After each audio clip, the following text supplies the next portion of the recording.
Hello, everybody, and welcome to Big Blue Kickoff live on this Tuesday or Thursday, whatever it is, Thursday afternoon. John Schmeelk, Lance Medow with you. Apologize for the false start there in the offense. We got it covered. We're back. 5 yards. Yep, 5 yards. Repeat first down. That's what we're doing.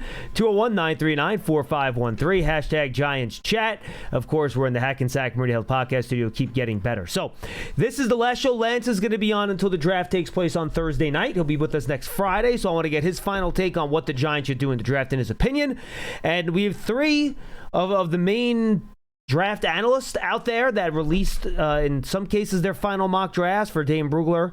Actually, I think he might have one more next week in terms of a first rounder. But some of the final mock drafts, it is Mel Kiper's final draft, and then Todd McShay had a draft as well. So, wanted to go through those a little bit, use those as a basis as our conversation as terms of what the Giants might do at number 5 and number 37. Mr. Meadow, how are you? I'm doing well. How about yourself? Have you enjoyed the play-in of the NBA playoffs here? It's been pretty Warriors good so far, went man. down to the wire. Yeah, that was an impressive win. Draymond D'ing up Leonard, and you had the Hornets that was get a great past game. the Heat Yeah. in overtime. I mean, I'm not a fan of the play-in. I don't think it's necessary to go beyond 82 games to determine a playoff spot, but I agree. I think they've held up to expectations.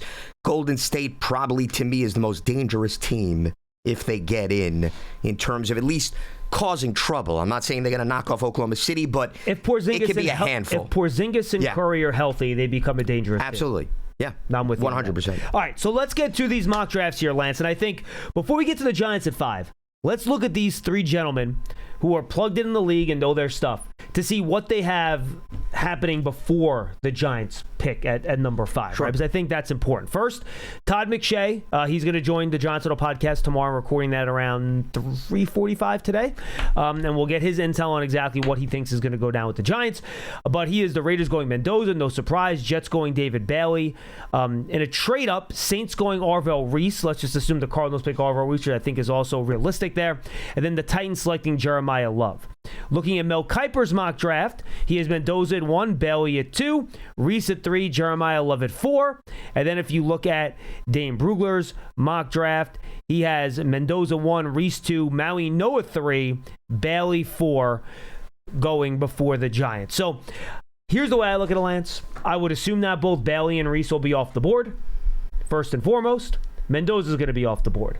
The question is, who is that fourth player going to be? Is it going to be Maui Noah? Is it going to be Love? Is it going to be Styles? Would be the fourth guy I would put in that mix. Or Downs, no? I'd be surprised if Downs went in the top 4 myself. But yes, sure. You want to throw that out there as a possibility? I mean, listen, Eric Berry was a top 5 pick. I know this is going back, but yes, but it's not unheard of. Yes, but not many safeties have gotten in the top 5. It's been rare. But look, you want to throw in there as a possibility, that's fine. I think that's the group of players we're looking at, and I think that's also the group of players that we're talking about to be in consideration with the Giants at number 5. Yeah, well, John, it goes back to the show we had, a few weeks ago where we were going over all the Ohio State prospects, and I pretty much went through the Carnell Tates of the world, the Caleb Downs of the world, and the Sonny Styles. Well, here we are a few weeks later, and based on all of these mock projections, it's realistic to think the Giants could land one of those 3, which I think would be a win under all circumstances, because I think it adds up with value as well as need. And we've already gone through those various different positions. So even going back to what Joe Shane said the other day, they feel they're going to have 3 to 4 guys, and I'm paraphrasing what he said, that they're interested in. So that's why right now they're busy having the conversations. What do we do? If 3 to 4 guys are available, they have to at least have some type of a pecking order. And as I mentioned to you also on previous shows, if you look at Harbaugh's track record, I'd be surprised once again if they went running back. My own personal opinion, assuming Love is still on the board, linebacker would make sense based on the playmakers they had in Baltimore, as would even Caleb Downs. Remember, it's rare, but when the Ravens did have high first-round picks, we're talking about Ronnie Stanley, we're talking about Kyle Hamilton. So if you want to throw an offensive lineman in there too, I don't think that's a stretch as well. I'm with you. I, at this point, would probably be surprised if it was Carnell Tate. I know Daniel Jeremiah went on, I don't know what show he went on, and there was some clip posted on social media that he wouldn't be surprised if the Giants went wide receiver there. And the reason I say that, Lance, is nothing against Carnell Tate as a player. I think he's a fine player. He's in my overall top 10. But as I went through this process, and you're going to see a process me and Dane Brugler went through, he's joining us on the John Settle podcast today, that you can find, even probably at the top of the fourth round, a receiver that can help you. Now, is it going to be a star? Probably not. You have seen receivers go later that end up being really good players. You could certainly find a really good wide receiver at 37 if you want to pick one there. I have very little doubt you can find a really good wide receiver there. So that's why I think, especially given you have those two veterans on one-year deals that will at least give you some leeway this year in terms of what you're doing at the position, I would be, of all the other options we talked about, I think the one that would surprise me the most right now is wide receiver at 5, as opposed to Downs, Styles, Maui, Noah, Love. Well, when Shane spoke to the media the other day, he ran through, 3 positions that he thought had the most depth. Wide receiver was one of them, John, as was corner, and I believe edge rusher was the other. So if that is his thinking, and he likes what he could potentially land in the later rounds, then I agree with you. It would not surprise me if they pass on a wide receiver like Carnell Tate here. However, this is the caveat. As he also made clear, they don't have a third-round pick as it stands right now. Correct. So how much, John, does that alter or change his thinking that he may like the depth at those 3 positions, but how far is he willing to go to test that depth? Yeah, it's a good question. That may very well spin him back towards, all right, I'm not going to just settle and think we'll get one of those players at that position in the 4th or the 5th round. The way I kind of look at it now, Lance, is that, look, I think, as John Harbaugh said, this roster is a work in progress, right? I think you can make a really good argument that there are significant needs at multiple positions here, and there's no way you're going to be able to fill every one of those needs with a highly drafted player. No, impossible. You only got 2 of them. Sure. Right? So you can't a guard, a tackle, a corner, a wide receiver, and a linebacker all with 2 picks. I'm no math expert, but you can't fit 5 into 2. We're really going out on a limb there. Yes. Got to give you credit. So I think you just have to figure out what player is going to impact you most at those positions, or is one position more of a dire need than another, right? Where we have to draft somebody. But I think Joe Shane pointed out at his press conference, Lance, that he thinks they've gone to the point where that's not the case. Well, that's his goal, yeah. Yeah, and I think he thinks he's achieved that to an extent, right? So I think you just got to get to these picks, see who's there, and then just pick the guy you think is the best. And then you figure it out. You can always, to Joe's point, you can always add more guys in free agency. There was a report that DJ Reader was here last week here at defensive tackle, just as an example. He said, and mentioned again, Greg Roten is still a free agent at guard if you don't get a guard early. So there are different avenues you can go down here, Lance, if you like. So I don't think this turns into a needs thing. I think it turns into, now look, there are narrow parameters there where, look, you're not going to draft a quarterback in round 2, right? Or something like that. But the parameters are narrowed slightly, but in the end, just go out there and pick the best guy in one of those groups on your board, and then you figure out whichever spot you can't fill moving forward. Well, if you utilize the free agency rationale, and by the way, Reader was one of the players I had targeted when we went over free agent additions. I thought he'd be a really good complement to Dexter Lawrence, so it was nice to see the Giants at least entertain bringing him in. Doesn't mean, of course, they're ultimately going to get a deal done, but that's the seasoned veteran that I think they need up the gut in the middle to help in terms of the run defense. And it's just another example of clearly everybody in the front office listens to the show very closely to specifically what John and I have to say, and they make their free agent target decisions accordingly. We might as well be the general manager. Yes, in case anybody was lost following this show, I just wanted to make that extremely clear just for the record, on April 16th at 12:43 p.m. Eastern. Do not listen to what John Schmeelk has to say on this program. But anyway, I digress. Better chance they do the back opposite. To the subject just for the record at hand.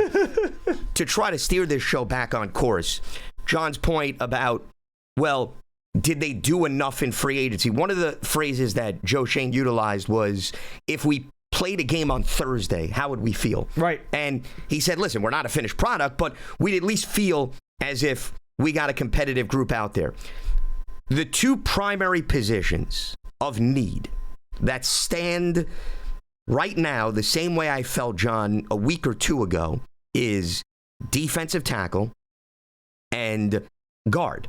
specifically right guard. Okay, See, I think that hasn't changed dramatically for me. I think if you're playing a game Thursday, I think you feel good about your two starters at defensive tackle, and you have a third one in there for a rotation, right? You have Alexander as your third guy, and you have Roy Robertson Harris and Dex as your two starters, assuming the Dexter Lawrence thing works out. Now, that puts another curl in this. If that's a real question mark here, then I'm with you. I think that gets elevated to the same level as right guard. Well, and once again, I'm just looking at the facts as it exists right now. That's 100% Dexter fair. Lawrence can get a deal done tomorrow, Right. and we kiss that bad boy goodbye. No issue with Robertson Harris. Alexander is a nice upcoming prospect, John, but in fairness, still not a lot out there to say. And that's why I did not put him into the starting lineup. Exactly what you get at. No, but you included him in the rotation, and I'm taking all of that into consideration. So, given he was in the rotation end of last year, I would assume he would still be in the rotation. Well, but remember, new coaching staff, also new true. defense. Also so true. all of these movable parts. You see, we could play pickleball and paddleball and tennis all afternoon long. Okay? Have you played pickleball yet? I have not, but I'm familiar. Johnny Mac, have you played pickleball yet? No, no pickleball. So no one in this room has played pickleball, Pearson which was my seems goal. like someone that would play pickleball. See, I purposely make references to sports that nobody knows anything about, so there's no counter. Paddleball is the one on the beach, right? Correct. Well, I mean, paddleball I think comes in many different forms. I would argue. I always think of paddleball as like you're on the beach and you're hitting the ball back and forth. I think people play paddleball on the beach. Yeah. But I don't think, what I'm saying is I don't think it's required. No, I guess not. You're on the beach. That's correct. You know, you could simulate the beach. The ball's not supposed to bounce though in paddleball, right? You're supposed to hit it on a fly back and forth, correct? Correct. You gotta have, a specific skill set and motion and so forth. I'd be more than happy to run you through my clinic after this program. Please. If you'd like. Paddleball 101? Yes, exactly. Okay. Actually, we're up to 102 for advanced courses. Well, I'm not sure I'm ready for that. Okay. Well, listen, baby steps. Maybe after the draft, when you have a little bit more flexibility. Remedial paddleball for me. Yeah. So defensive tackle and guard. Well, so you said you feel a little bit better about defensive tackle. What about guard? Where do you stand on that? I wouldn't mind adding somebody there. Especially, again, we've talked about long-term, what the interior of the offensive line looks like. That's why that is a important spot for me. So, once again... And defensive tackle is not much different there, but yes, I'm with you. Now, I'm not saying that they should go out and grab a defensive tackle in the first round, but, again, as I've emphasized on previous shows, if they like a tackle who they feel confident, okay, and that's the key, can slide into guard, and Illuminor has the flexibility to slide in as well. So some combination, John, on the right side, the rationale behind that pick makes sense to me and would justify not just 2026, but also beyond, because that player could be a successor for Illuminor. Maui Noah potentially at number 5. Correct. Right. Exactly. So out of Miami. All three of these drafts had at least 2 rounds in them. So now why don't we look at round 2 here and see where we're at. Let's assume that Maui Noah, though I believe one of the people, we got to our first. That was one of the picks by somebody. Yes, I'm about to say that. So should have said spoiler alert. Said, that's okay. I forgot we didn't actually talk about who each person. Well, you built it up. I know. You teased us all. I did. Everybody listening and watching is falling over their chairs. Yeah. Went back and forth. This is his writing. Went back and forth between Maui Noah and Styles.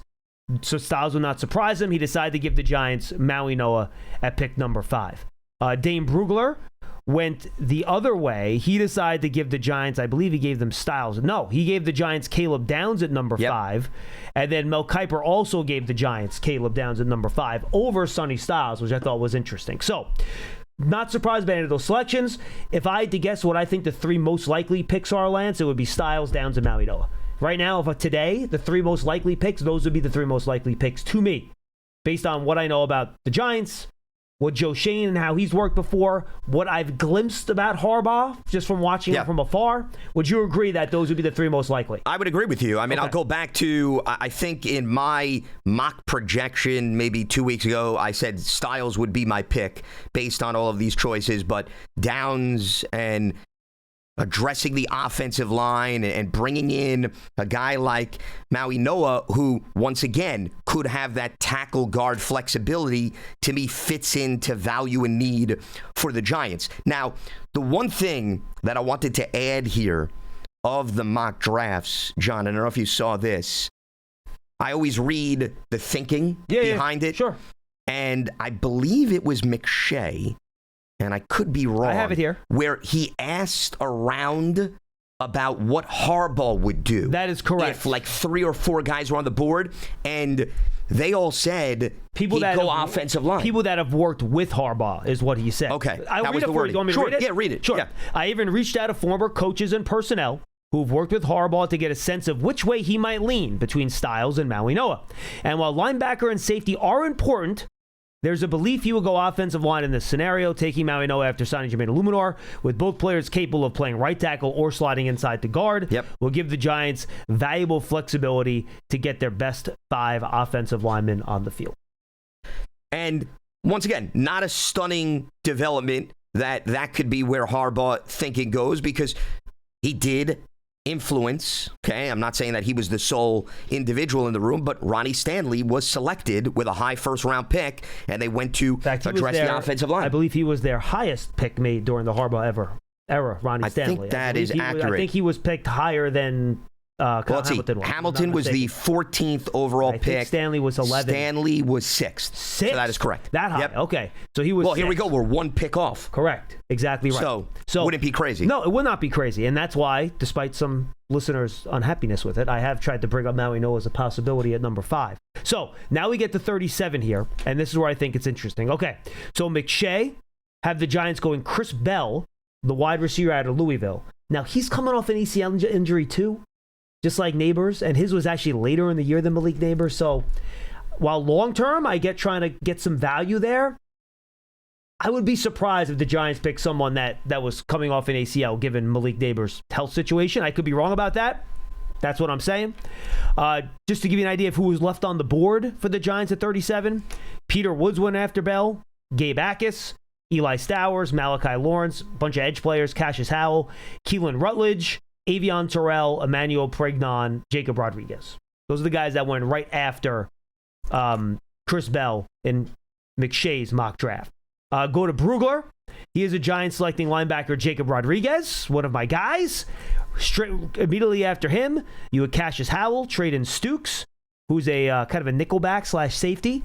Brandon Cisse, the corner. Peter Woods, the defensive tackle. Zion Young, then Chris Bell, Caleb Banks, R. Mason Thomas, Gabe Akis. So same type of group.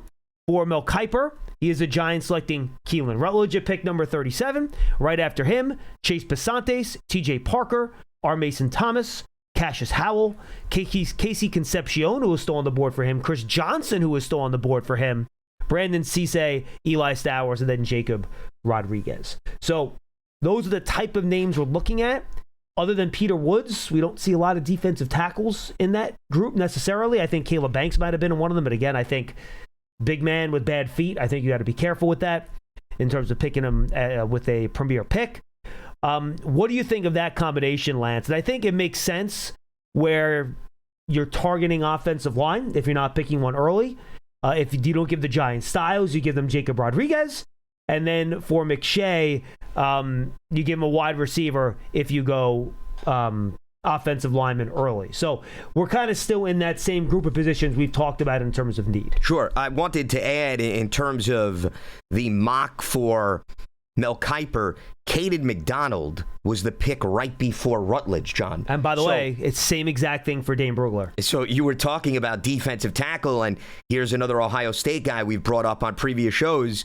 If McDonald is there, I think the Giants should highly consider him. I agree. He is the perfect definition of a run stopper. And McShay has McDonald at 33 to the Texans. So right in that neighborhood. Yeah. So who knows how the things bounce and fall into place. That's a great point. And the thinking for other teams, but they at least believe the Giants could be within striking distance. But Rutledge, the thought process for Kiper at least is the signing of Daniel Falele from the Ravens should not solidify the guard position, which is exactly my thinking. I think you bring in these veterans, have a compete.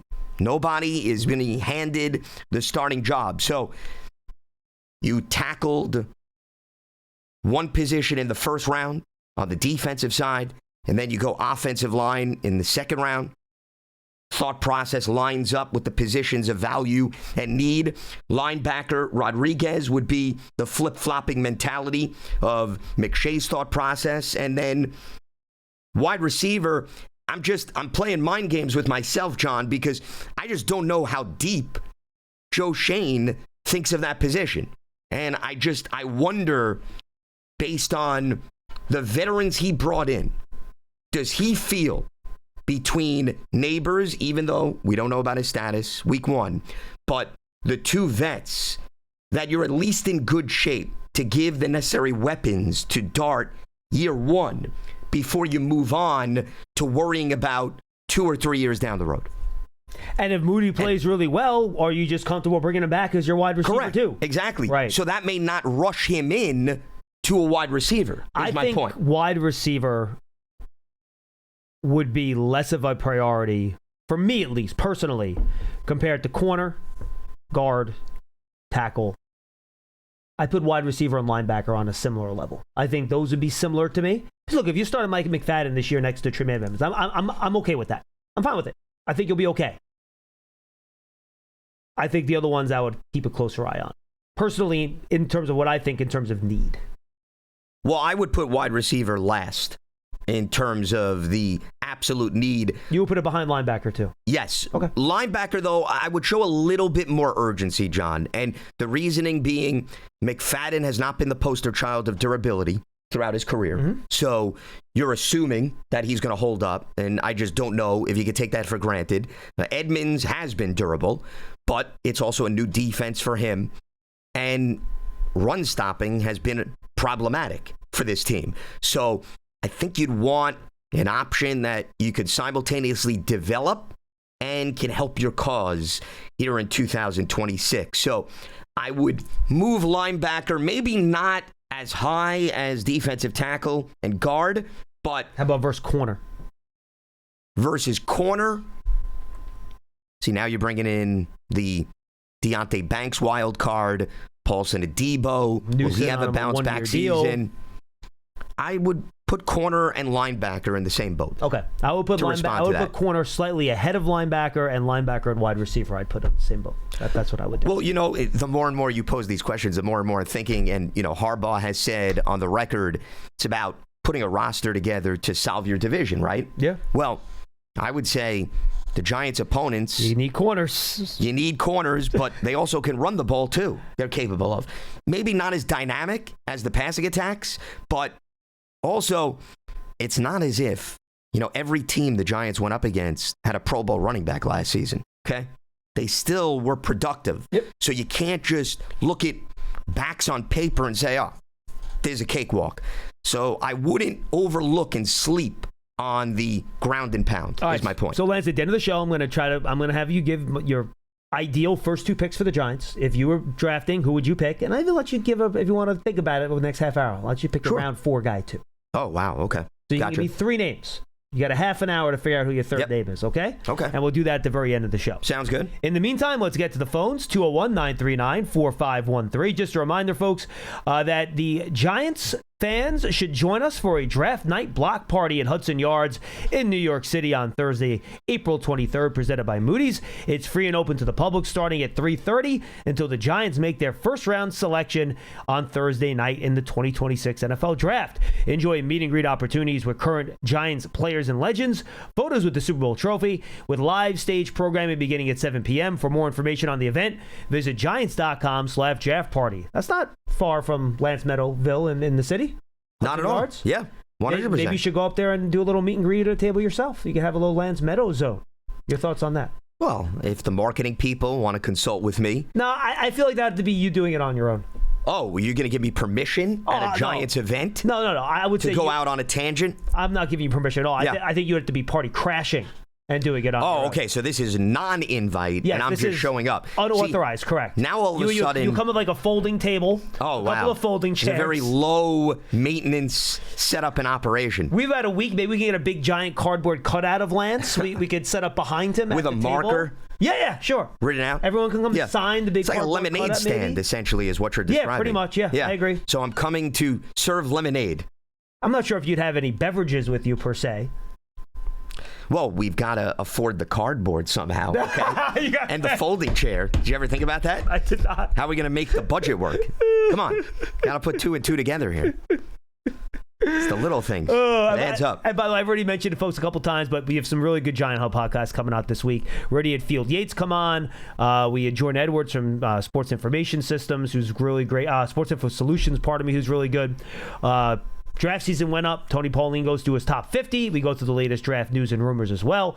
And then today you got Dane Brugler. Tomorrow you have Todd McShay. So a lot of good stuff coming up on the Giants Huddle podcast. Find it on your favorite podcast platform. Just search for Giants Official Podcast Network feed to subscribe. It would really help us out. If you subscribe to that feed, please do it. Leave a 5-star review. And check out all those great podcasts coming your way. You can also find all of that and all of our draft content on the Giants YouTube channel, Giants app, and Giants.com. All right, let's get to it here. We got a half an hour to take your calls at 201-939-4513. Let's go to Roy in Charleston to lead us off here. Johnny Mac. Roy, what's going on? Hey, guys. What's up, Roy? I got a couple of things before I ask your opinion. So first of all, the hell with pickleball. Let's get a good game of stickball with a good pinky. Wow, you're old school. Yeah. Go to the school, paint the box on the side of the school, and let's rock and roll. Exactly. Okay. Secondly, Lance, John was talking about charging you. He said he was going to charge you to come. He mentioned that last week about that. I don't know. You might want to ask him about that. Anyway, charge him to come to what? The draft party? Yeah. He was going to charge you to come to the draft party. I don't know what he was talking about. No, I'm just kidding. Okay. I was going to say. Yeah. Oh, yeah. Now, I would be clear. I'm not inviting him. Well, I mean, that was crystal clear. I don't think there's any gray area. I'm not going to make him pay to go, though. I think that's probably a step too far. Yeah, I think so. Okay, so I really don't know a lot about the players in the draft, but when Lance called last week and asked, give us the good parts about the three players that he mentioned. He mentioned Downs, Styles, and Tate. Love. It was Tate too. Tate, I think Tate. So no, yeah, I think Len actually mentioned all those four guys. Thank you. And then, when you and Moose were on, you guys, you gave Moose a great, a couple of questions. Either Love or I can't remember who it was. It was either Love on the 5th pick, and then somebody else on the 37th, and then you said Downs on the 5th pick, and so I can't remember exactly who that was. But here's my dilemma, because I'm kind of confused and everything.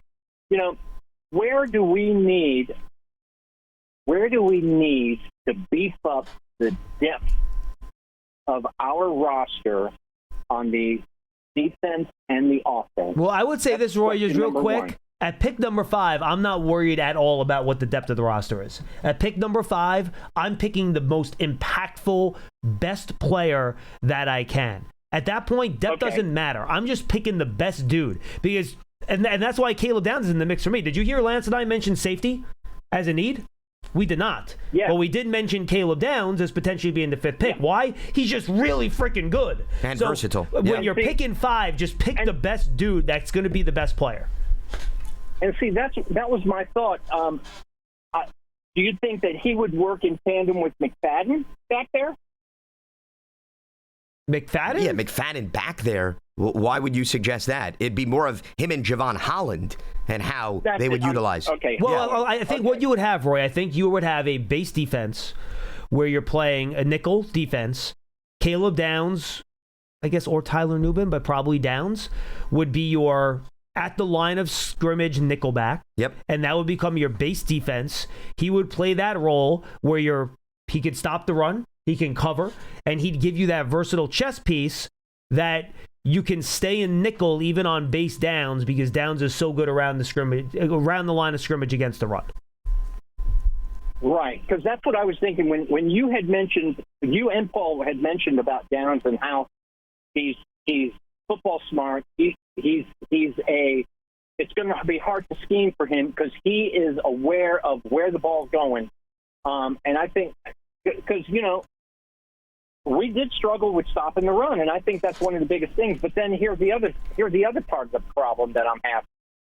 I want to give Dart time to hit either Slayton or Malik or Likely or Theodore, or because I think if Dart has just that 1 or 2 second more time behind the line, then he's gonna nail somebody. I mean, there's so many options there. But then, so who would be a good O-line to help Dart with just that 1 or 2 seconds more time? Well, I mean, that would be Francis Mauigoa or theoretically Caleb Spencer Fano, the offensive lineman out of Utah. I think Mauigoa is the more natural guy to move into guard, and he played on the right side. Yep. So I think that Mauigoa, to me, if you're picking an offensive lineman at 5, Mauigoa would probably be the guy. Yeah, the other thing to keep in mind, Roy, just real quick on this topic, you mentioned buying Dart more time. There are ways to scheme around that, utilizing the tight ends they've brought in, as well as a fullback who they invested in too. So those positions, I'm not saying make up for what you're lacking on the interior, but you can at least tap into that to give Dart maybe the fraction of the second that you're yearning for to maybe get a pass a little bit deeper down the field. Don't dismiss that the Patrick Ricards of the world, and even though likely, in all likelihood, is going to be the route runner and weapon down the field, but Manhurts is still on the roster. We'll see how they utilize Theo Johnson and his big frame. Those positions could at least aid the cause that you're talking about. Okay. So, all right. Well, that answers a lot of my questions. So, I hope we go with Downs. I think Downs would be the more bang for your buck player. Like you said, he will be on the field all the time. He's athletic. He's a beast. I mean, the guy can play. And he, at least from what I've heard, I've not seen any tape or anything, but from what I've heard, his football intelligence, his ability to track where that ball was going to go and anticipate where that ball was going to go, I think that might be the best place. And then maybe trade up a couple of spots at 37. But I think stopping the run. And also Downs, he could be effective in the pass game too. Of course, for sure. Yeah, I mean, listen, he better. Yeah, he's a safety. Yeah. Yeah. All right, Roy. Well, anyway, thank you, man. Appreciate it, man. Good stuff. I would say if your top priority is stopping the run, you should pick Styles over Downs. I mean, it should make sense, right? If you're going to worry about stopping the run and that's your top priority, pick the linebacker, not the safety. Yeah, because Styles is also going to be moved around in areas that has nothing to do with stopping the run, too. And I guess maybe that's the other way we should frame this, right? Now, look, if Mauigoa was as good of a player as Downs and Styles, I think it's an easier sell to pick Mauigoa there. I think Styles and Downs are better at what they do than Mauigoa is at what he does, which is why I would lean in that direction. Now, maybe the Giants feel differently about that. And if they do, I totally get that, and that's fine. They're better evaluators than I am. But if Harbaugh's true intention here, and the most important thing to him, Lance, is to make the trenches better, then I think you would probably lean linebacker or offensive line rather than safety. You know what I mean?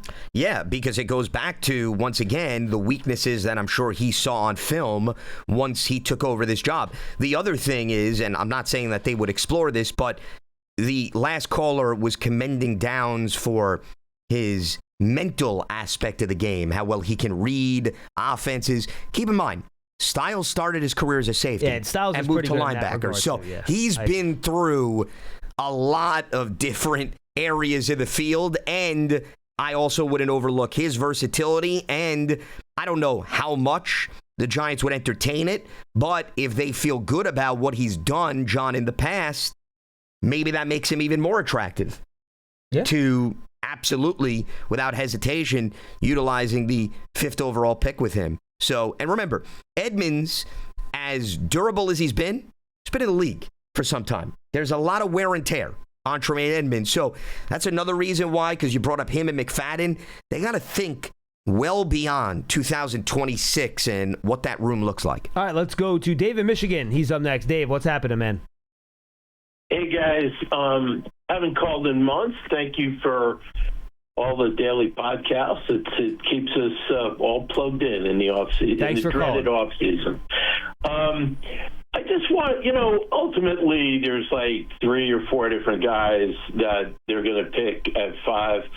And the biggest upgrade we've already had is on the coaching staff. But I do want to make a case for why I will smile if they surprise us and choose Jeremiah Love. And it's this. You got a second-year quarterback who is learning an entirely new offense, okay? So you got the sophomore jinx, I think, that there is with quarterbacks, plus a brand-new offense, a brand-new coaching staff, all of that. And the best friend of a developing quarterback is a strong running game. Yeah, see, but Dave, I'll disagree with that. I think the best friend to a developing quarterback is a really, really strong offensive line, because that helps your pass protection and it helps your running game. I agree. I absolutely agree. But I also have more faith in the offensive line that we've constructed than I think most people. The offensive line was rated pretty damn well last year, and I don't see the same glaring need that you guys do at right guard. They just brought in this mountain of a man from the Ravens, plus we got other guys. One of those guys is going to shake out as a very solid starting right guard. But hear me out on the running thing. So I'm okay with our offensive line. And I also want to win games this season. And when I look at that, I really like the Love addition for this reason. We've got 2 really cheap, great options in depth. Let's say we draft Love. So we got Scadaboo, who, let's face it, the questions about him are his durability. So if we can use him more strategically than just, pounding it out there for 20, carries a game. I mean, Boomer Esiason called it right. He is the crash test dummy of running backs, and he's just not going to be durable. Then we got Tracy, again, super cheap. We got really lucky with how good he's turned out to be. But if we're starting Love, and if anything happens to Love, or we don't want to pound him out there as a rookie bell cow, we've got this all-pro fullback. Oh my God! If you put Love, Tracy, Scadaboo, and this fullback in the running game, Dart is going to be in so few third and long situations. We're going to win a lot of games, and the teams opponents are not going to know what to do, because even if they know we're running, they're not going to be able to stop that running game. See, Dave, hold on one second, real quick. I'm going to use your argument against you here, right? If you're drafting a running back 5th overall, he better be on the field for 85% of the snaps. All right? If you're drafting a running back 5th, he better be on the field for every snap. Do you know why? What percent of the snaps is Sonny Styles going to be on the field for if you draft him? 100. I heard. What? And how many snaps is Downs going to be on the field for? 100. Now we know 100. I'm not picking a running back to play 60% of the snaps 5th overall. Okay, that's crazy talk. You made that argument the other day, and it's a good one. I'm giving you that. However, I'm trying to win games. So what I'm saying in this coming season, so what I'm saying is, let's look at the running back. Let's look at drafting Love as moving our complete running game and running back room to an elite place. No, I get it. Okay? I get it. Well, I mean, Dave, listen, I completely disagree with you for many different reasons. First of all, the Giants had the number 5 rushing attack in the NFL last season. Okay. Now some of that's Dart, in fairness. Well, but Dart is not going anywhere. No, that's true. But the reason why I'm still going to argue that that's meaningful is Dart's coming back, Tracy's coming back, Scadaboo's coming back. Your point, the offensive line. hasn't dramatically changed, even with some of the new guards. You now brought in Ricard. Why can't a fullback with a great deal of experience blocking for a plethora of running backs in Baltimore, why can't he be the aid in elevation to keep the game within at least the top 10? You also didn't have that solid run game, with it being the combination of the quarterback and the rushing attack translate to wins. Now, there were a lot of other reasons. So who's to say Love comes in and takes you, 5, realistically, what are you going to do? You're going to go 2? You're going to go 1? That's not guaranteed. You're probably going to maybe stay where you are. I'm not necessarily seeing the guarantee of translation to wins and losses. And you're not going to have 3 guys on rookie contracts. You're going to have Love, you're going to have Scadaboo, you're going to have Tracy. Those 3 guys are not getting second contracts. The whole point of drafting personnel, and I don't care what round, is to realistically have a shot to get a second contract so you build a nucleus and continuity. You're not keeping 3 running backs that you drafted. You may not even keep 2 of them. You're probably only keeping 1. So it's not a good overall, I would argue, bang for the buck, my personal opinion. Using resources. Correct. Right. Exactly. Okay, I'll just because one last thing in my defense. Yep, that's fine. Yeah. Okay, so the running back room that I'm constructing is going to be elite, and the opponents are going to be confounded with trying to deal with it. The other thing is the wide receiver room is really sketchy, and I will lay you a bet that Malik Neighbors is not on the field in any meaningful way until Halloween. And by the way, that injury that he has, and I've actually changed careers and I'm doing physical therapy now, that Malik Neighbors is not going to be Malik Neighbors until the next season. He'll be on the field by Halloween, and he'll be meh for this coming season. Mark my words.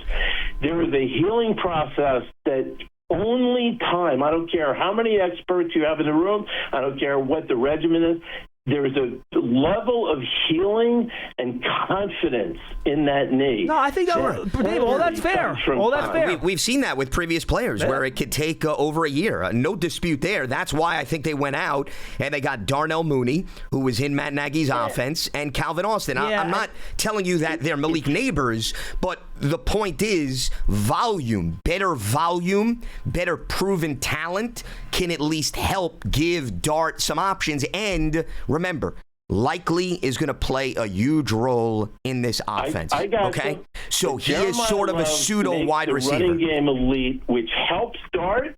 It means he has to scramble less, and it makes a sketchy-looking wide receiver room that much more effective. You draft Love, we're going to win 11 games. Dave, let me ask you this as one last thing before we let you go.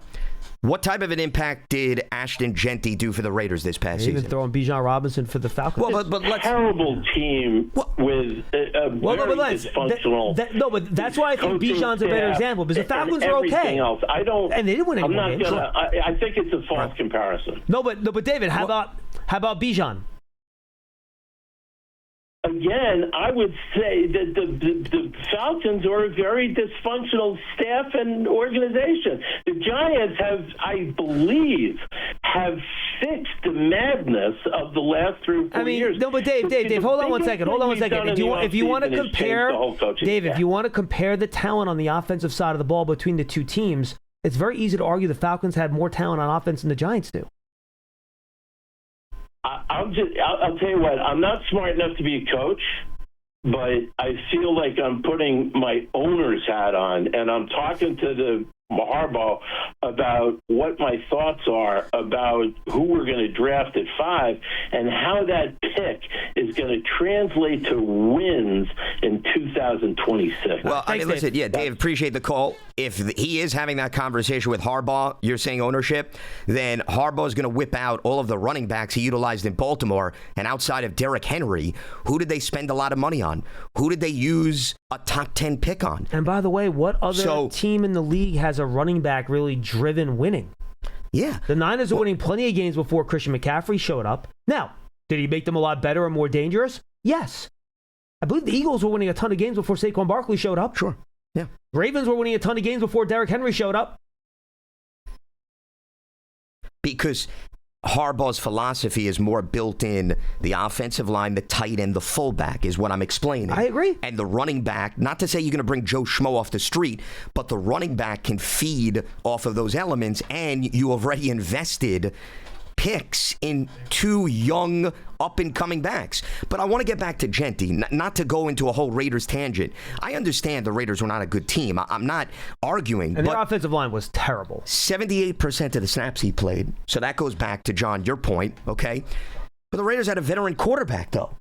They had a proven guy who also was with Pete Carroll. I think the difference with them is that their offensive line was basically It was dreadful. And the defense outside of Crosby also not good. Left a lot to desire. And they didn't have any wide receivers either, for that matter. But the Giants and the Raiders were in the same win total boat. No, that's So, I mean, we could sit here, John, and we could split hairs because you'd rather draft Giants players in fantasy than the Raiders. That's irrelevant. I'm living in reality. Yeah, to me, I think if you're going to try to do this with the running back position and make it an elite group, I think that's something you do 2 years from now, not something you do today, in my opinion.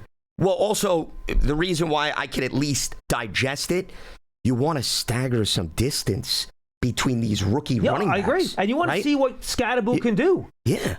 I'm with you. And by the way, Devin Singletary's still on the roster, too. He's a quality running back. Sure. But, I mean, even with Scadaboo and Tracy, no, I'm with you. I think you have at least some meat on the bone here. All right, let's go to Roberto in Florida. Guys, I got 3 calls I got to get in. I got 10 minutes, so let's try to make a point, and then we'll get to the next guy. Roberto, what's going on? Hey, excuse me. John, Lance, listen, I got some things, right? Because we talking about the draft, right? Right, We're talking let's get about to the it. draft. Yep. We're going to pick 5th, and we're going to pick 37. That's 2 people. What about the 22 people that goes into 11 on offense, 11 on defense, right? That's 22. We're picking 2 guys. We're breaking our heads over 2 guys. Now, that's why there's fans, and that's why there's coaches. We are set. We got a lot of good pieces in house, a lot, And then we got Likely, we got Mooney, we got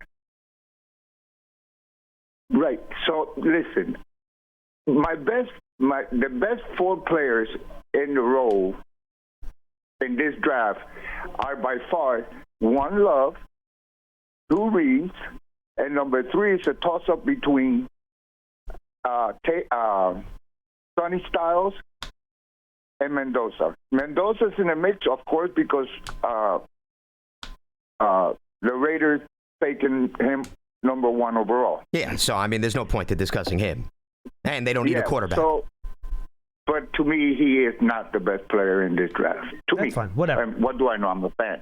Okay, so let's say my thing is we need, and by the way, John, I did turn my TV down. Thank you. My thing is the defense, right? There's only 1 guy, and there's only 1 guy I'm looking to pick over anything that's available on 5th, and that's Sonny Styles. To me, and there's a lot of reasons, and you know why. Okay. I will pick him over Downs any day. Got it. Okay. But then there's 37. Where do we go with 37? That's where at 37, I'm thinking offense, right? Offensive lineman, offensive whatever. Because there has been a lot throughout the history of the draft. There has been a lot of good wide receivers picked at 105. Yeah, I agree with you. We got Mooney, we got Likely, we got Johnson, we got the slot, we got Oshinsky, we got this kid at 13 that was with that was Jalen Hyatt. You're talking about. He's 13. Well, I mean, Hyatt has been. Hyatt remains a question mark in fairness. And some of the guys you also mentioned, Roberto, in fairness, are on 1-year deals. So, that's why, to circle back and appreciate the phone call, John and I were going over this in great detail because these are not easy decisions. I would disagree. They may like a lot of the options on the roster, to your point, but you want to when you have a top 5 pick, I mean, you want to make sure you're landing a guy that is going to get a second contract without any hesitation and is going to come in year 1 and make a significant impact. And when you've got 3 or 4 guys in the same boat at all different positions, it's not an easy decision to come to. So that's why, if you want to say it's something that we're agonizing over, because we know what front offices go through, and it's no different in terms of the second round too, knowing the Giants don't have a third round pick and they want to capitalize even more so on these early picks. So don't get caught up on the roster. You got to look at contracts, length, and a lot of these guys are only on the books for 1 year. Yeah, 100% right. I'm with you, Lance. Let's go to Tony in Florida. We'll stick down there in the Sunshine State. Tony, what's going on? Hey, what's going on, guys? Trying to make this somewhat quick, but I'm happy to have somebody to talk to, actually, about the draft, which is nice. Oh, we're happy to talk to you about it, Tony. What do you got? Now, you take somebody, again, like a Dexter Lawrence right now, right? And just to bring a trade in, we got the 5 and the 37. If we take Lawrence and we can get an end of the first draft pick in the round 2, so 1 and 2. I don't think you're getting 1 and 2, Tony. Just FYI. Oh, well, really? Or maybe even very, but, again, I was looking what the Jets got, so I was hoping. No, but Tony, here's the difference, and I try to make this clear to Giants. It's really fast. Have the Cowboys given Quinn Williams a new contract?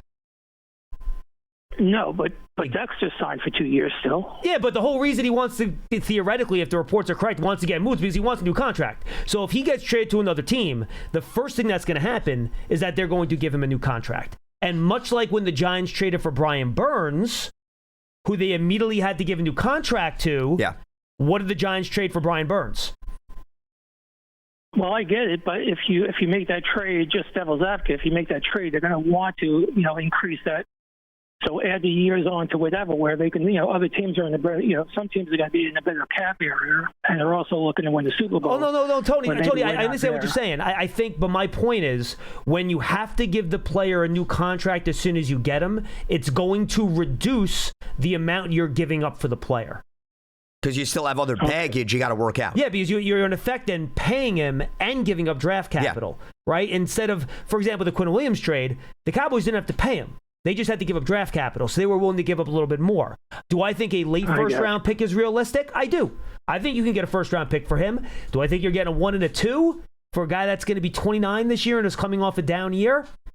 I think that's... I hope the Giants do, and I hope the team offers it, and that the Giants, they do. The Giants, they take it. I think it's a good quality offer, but I think I would be surprised if a team went that far. Well, okay, my thought process was just if we can get a 1 and a 2 and you take, again, maybe 23, 24 in that area, if it's a late round first pick, to get a McDonald from Ohio State, sure, and maybe double up with it. Then you have Styles at 5. If we can go there, you got McDonald with that late round first pick.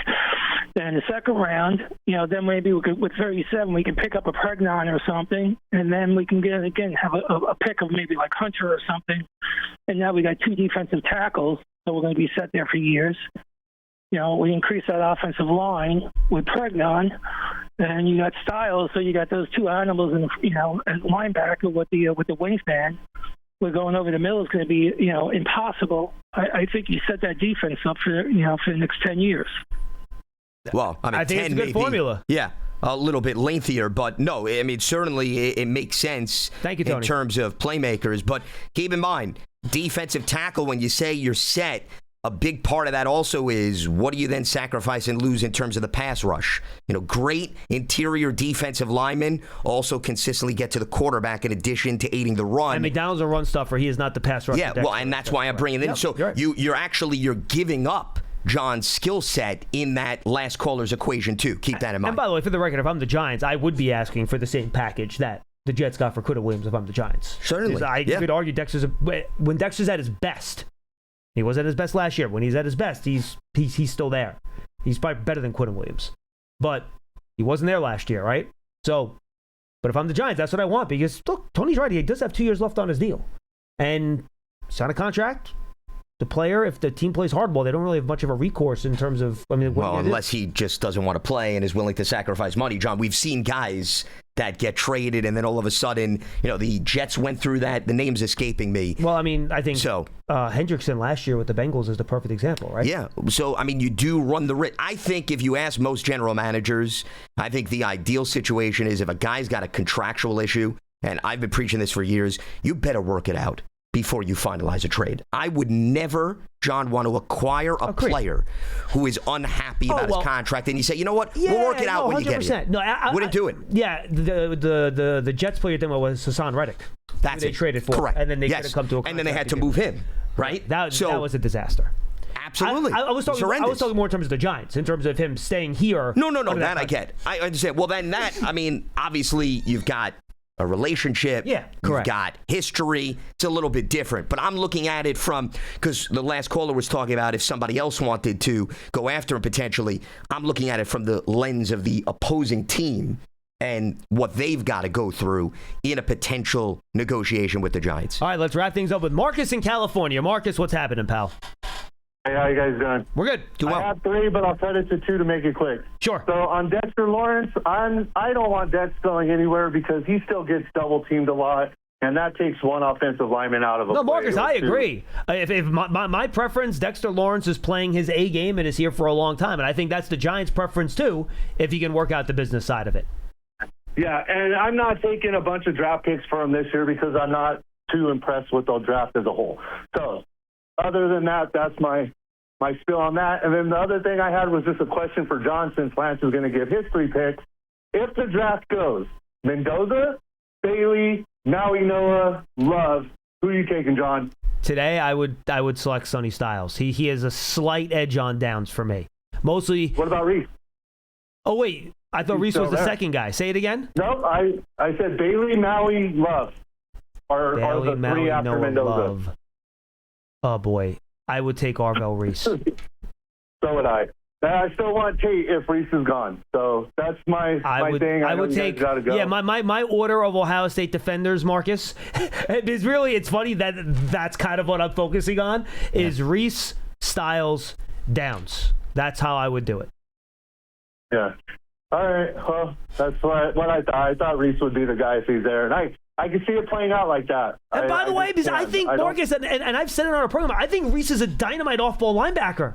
So I think you play him at off-ball linebacker this year. I think he's a great stack linebacker. I think he's awesome at it. You use him as a chess piece to rush the passer on third downs, and then eventually you turn him into whatever you want to turn him into, and you go from there. But yeah, if Arvell Reese is sitting there at 5, and by the way, I will say this.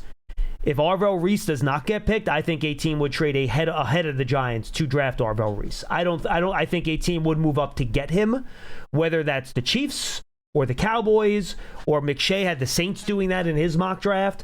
Yep. I think he is that rare of a talent where a team would. That's one of the guys in this draft, one of the few that I think a team would trade up for. Because of the potential and the upside. Would you trade with the Cowboys so they could get him if they gave you their 2 first rounds this year? Because it's the Cowboys, I wouldn't, but I'm asking you. If you're getting both of those picks and you're not giving up anything else besides pick 5, yes, I would make that trade. Oh, that hurts. All right.